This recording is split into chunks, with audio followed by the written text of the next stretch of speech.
A long, long time ago, at a time when people had forgotten how to be kind, there lived a man named Noah. Not a superhero, not a legend while he was living it, just a decent man, with work-rough hands, soft-spoken words, and a good ear for listening. He rose at dawn, greeting the morning as he worked the fields, and looked after his family. He shared simple meals with them, and then went about his day, doing what needed to be done, and tried his best to do what was right. Simply put, he was good and blameless in his generation. In those days, people quarreled and hurt one another. The once peaceful world was filled with violence. One day, God looked and saw how cruel people had become, and his heart was grieved.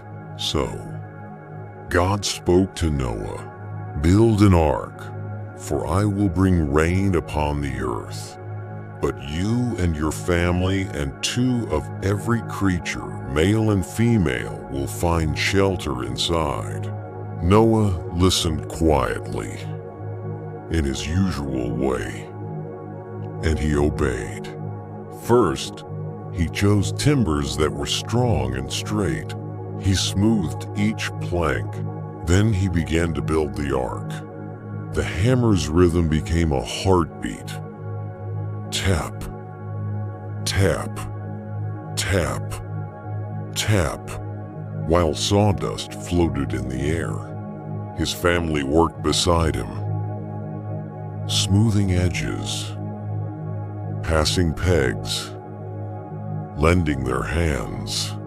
Slowly, patiently, the ark rose, plank by plank, long enough to hold his whole family, his wife, his 3 sons, and their wives too, wide enough to fit creatures of every size and height. At last, after a long, long time, the ark stood ready.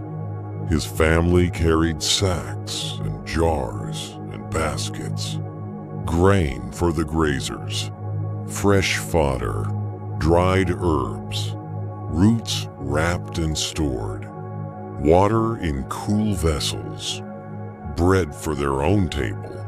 They piled food in towers, more than enough food, so that every living thing would eat and be content through the rain.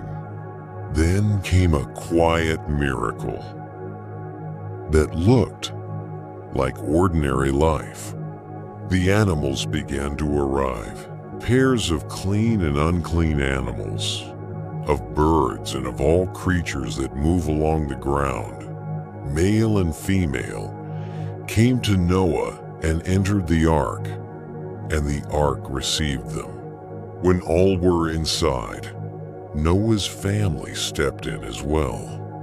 God shut the door of the ark, and they felt safe. The sky turned a soft gray, the kind that says, "You can rest now." Then came a gentle patter on the roof. Raindrops, steady and soothing. 40 days and 40 nights. The skies poured. The waters rose. The earth disappeared beneath the deep. But inside the ark, all was calm. The rain became a lullaby.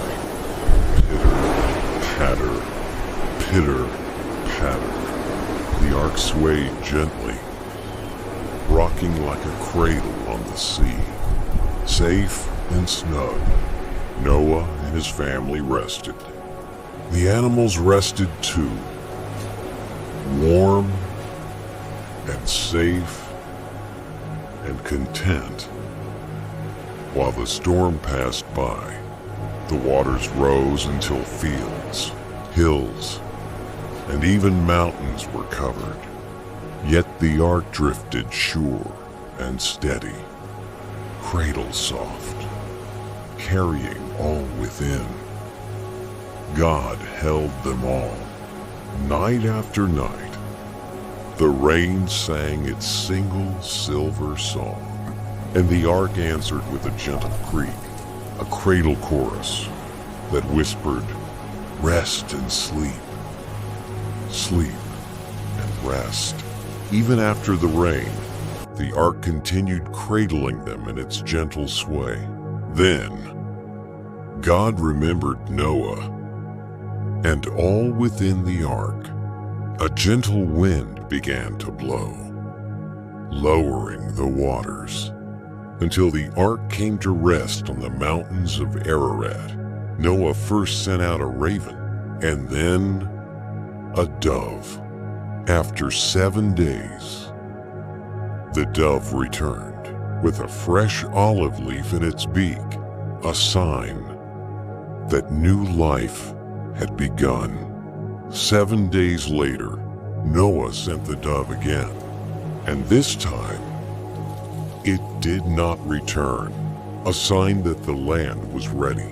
So, Noah, his family, and every creature stepped out into the new world. Noah built an altar, and God blessed them to be fruitful, to multiply, to begin anew. And then God set a rainbow in the clouds, a beautiful promise that never again would all life be swept away by flood. And so, the story closed, not with rain, but with stillness, not with storm, but with softness, and with rainbows colorful and bright. Good night, Noah. Good night, Ark. Rest now, until the sun rises again.